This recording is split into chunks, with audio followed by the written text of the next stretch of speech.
A special mention goes to Axis partners who have been our friends and partners for a long time and whose team works with clients all over the world on helping businesses combat the complex challenges related to customer experience and major transformations. Now, speaking of transformations, it is basically something as an evolution, and if we're not evolving, we are basically stagnating. So I would like to ask you for a huge round of applause to welcome our next presentation, Renata Liuzzi, who is the CEO of Axis Partners. There's another definition, which I really like. It says it's something different that has an impact. And the part that I really like the most is the impact, because if there's no measurable impact, there's no innovation. So a lot of people have great ideas. The one thing is that you have an idea, and another thing is to actually execute it and make it happen. When you make it happen, and once you have it in motion and having an impact, then you have innovation. So today I want to talk to you about 3 things. So these 3 things are based on the research we have done in terms of what are the key behaviors that will make you a great innovator. What are the 3 things that I have seen in all great innovators? 1 is humble thinking. The second one is confidence. And the third one is resilience. So let's start by the first one, humble thinking. I have a problem here for you. What's the answer? Come on, go ahead. You can tell me. How much is 5 plus 5? So what's the answer? Very good. 10. Okay, so it is only one right answer. So what happens here is the way the education has been presented to us since we are children is that there's only one right answer to problems, okay? The most creative people in the world are children. The level of neuroplasticity we have when we are children is incredible. We are able to see and solve problems in many different ways. As we go through education, our level of creativity actually shrinks and shrinks and shrinks more because we are programmed to think that there's only one answer to problems. So I want to share with you a story. 20 years ago, I was part of a team, a university team that used to design and build cars. This car that you see here was actually designed and built by us, by students. This person here is me, believe it or not, that's me.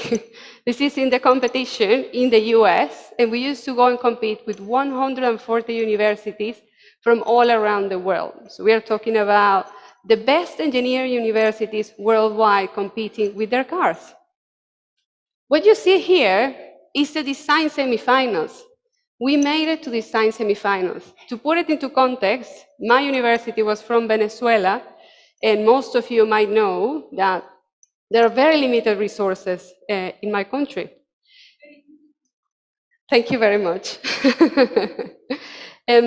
So basically, what I saw in there was beautiful because they let you see the cars of the other participants. They completely opened the cars. And what I realized was there were different solutions to the same problem. And I was absolutely shocked. How come? I was absolutely sure that I had the best solution. How come someone else came here with a complete different solution and it was working exactly the same? The result was the same. That absolutely blew my mind. I just couldn't take it. And then as I walked through the cars, 140 cars, there were 140 different solutions to the same problem. So that actually created humble thinking. Actually, humble thinking sparks creativity because we went back to Venezuela with so many ideas. We realized that the same problem could be approached in so many other ways. We exploded with ideas and the car started to evolve much faster. So the car that you see here was a car in 2003 when I was part of the team. And the car that you see here is a car of 2020. Imagine the difference that you see between the cars. Every year there's evolution in the car. The improvement of something that is also evolution. One of my faculties used to tell me, you are not inventing the wheel, Renata, you are improving it. So the use of design thinking and innovation methodologies can be also used to improve something, to create value, and to make someone's lives better. You don't have to completely disrupt, you're improving something. That is also innovation. Which takes me to my next point, confidence. So once you have this great idea, how do you make it happen? What you see here, these springs that you see here were manually done. I had to manually do these springs. The shock absorbers that you see here are actually from a bicycle, and we put it in a car. We adapted to a car. We had no resources, and inside the box of resources that we had, we found solutions. And even though we made it to design semifinals against universities like Cornell and MIT, so the fact that you don't have resources, the fact that you don't have challenges doesn't mean that you cannot make it happen. So impossible is not an option. It's a matter of having that mindset and the confidence that you are going to resolve that problem. If you have that mindset, then your brain will start producing other options.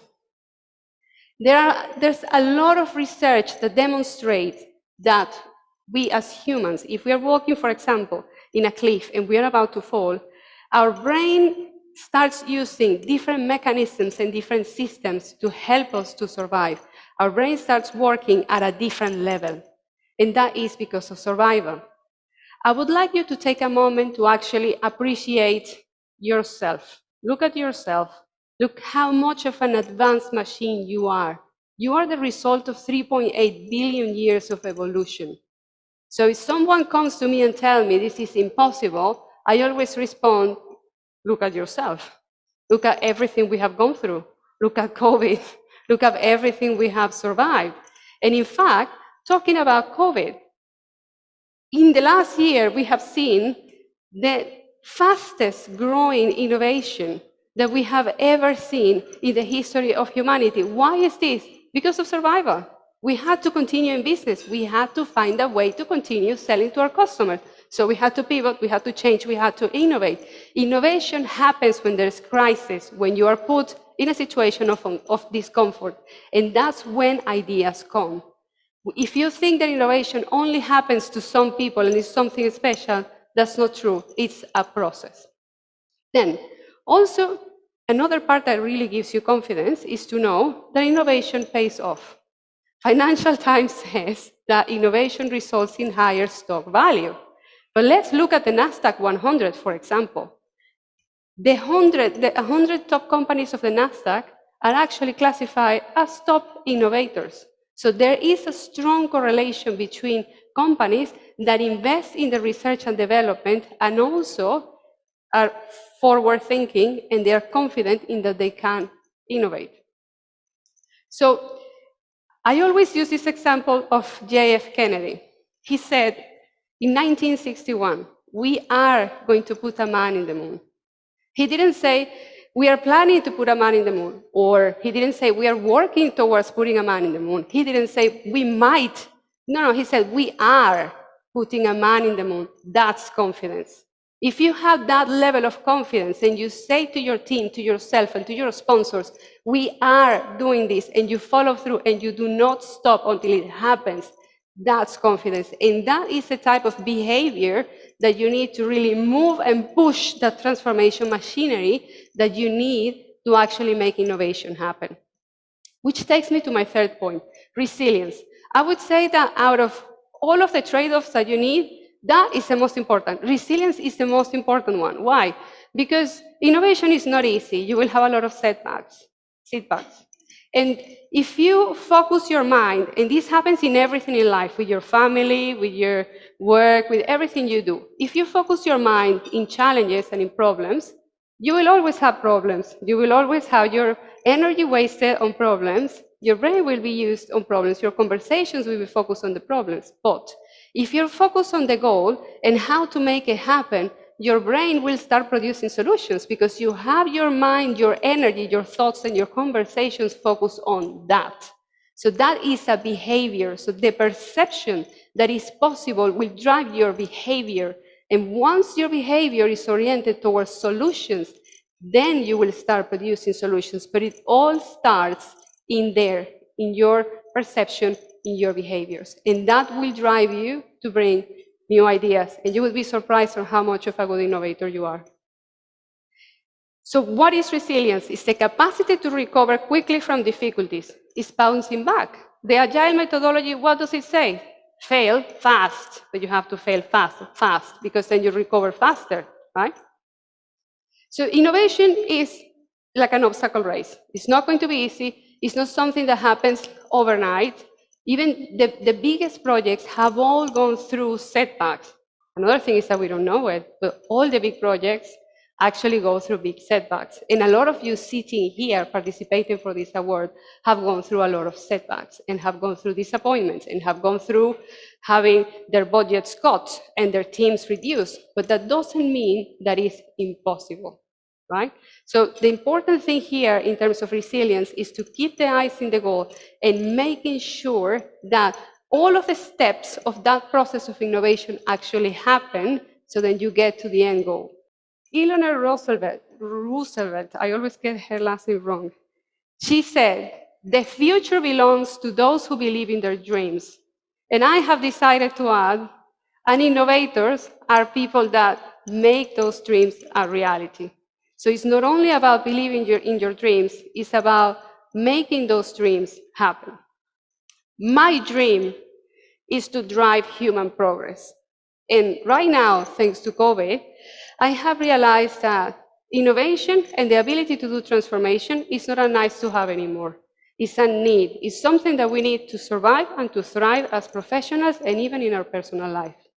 So I was discussing with Neil and with Alex and telling them, guys, how can we come back to all of the people in the world that actually put so much work and they show the amazing things they're doing? How can we come back to them with learnings from this? And that's how we came up with the idea of creating a masterclass that is actually based on more than 200 of the best cases that have been submitted to Awards International, and learnings from those cases will be discussed.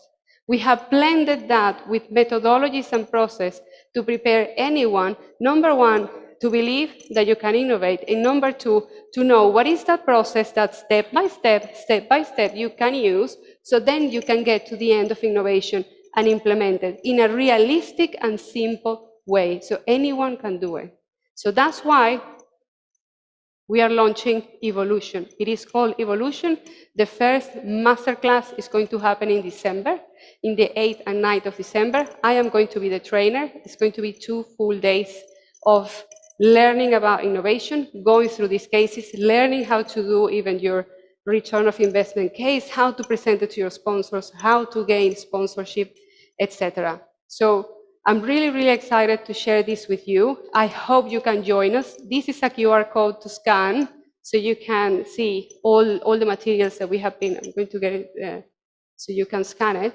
And basically in there, you can access a link in which you can register for the masterclass. And I really hope that you join me in my quest to make people understand that we are all natural innovators and that we can all drive human progress. Thank you very much, and congratulations to all of you.